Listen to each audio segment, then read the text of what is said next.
the benefit of a regional grouping is similar to at national level, but also at international level.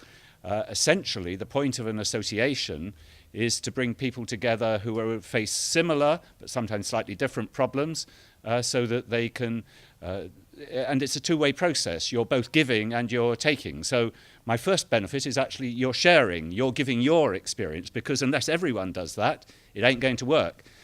So the second benefit, one hopes, is that you will be able to have an influence over what's going on in the region.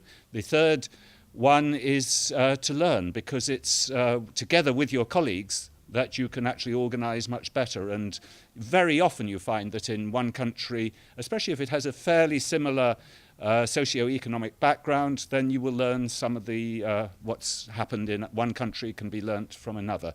And lastly, you hope, one always hopes through associations, that their influence and their strength will bring in resources, programs and projects perhaps, and help to strengthen your own members in that way. I think the problems for a regional association are the same or similar to those of associations on different levels. The first one is you depend entirely on, or very heavily on, the engagement of your members.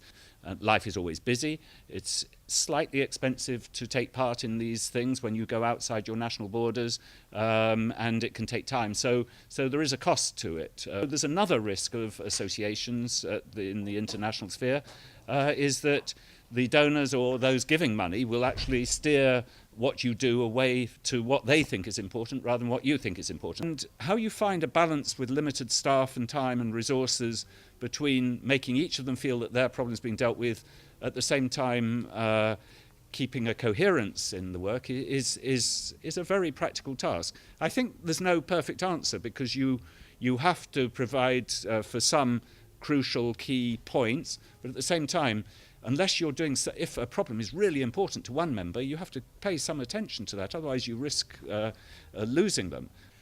If they are truly diverse, and actually I've known some nice stiff battles. The other thing is it's a peaceful place to try and resolve those disputes. Well, we hope it's a peaceful place. You can have some good tough meetings. This depends on a shared commitment to the democracy of the organisation. And what's terrible, and it will not work if one says, if you do not do as I want, I will run away and never take part. And there are sometimes some risks of this kind, but hopefully in most associations, if there is that degree of trust, at least at a level that is necessary, you can work through these issues.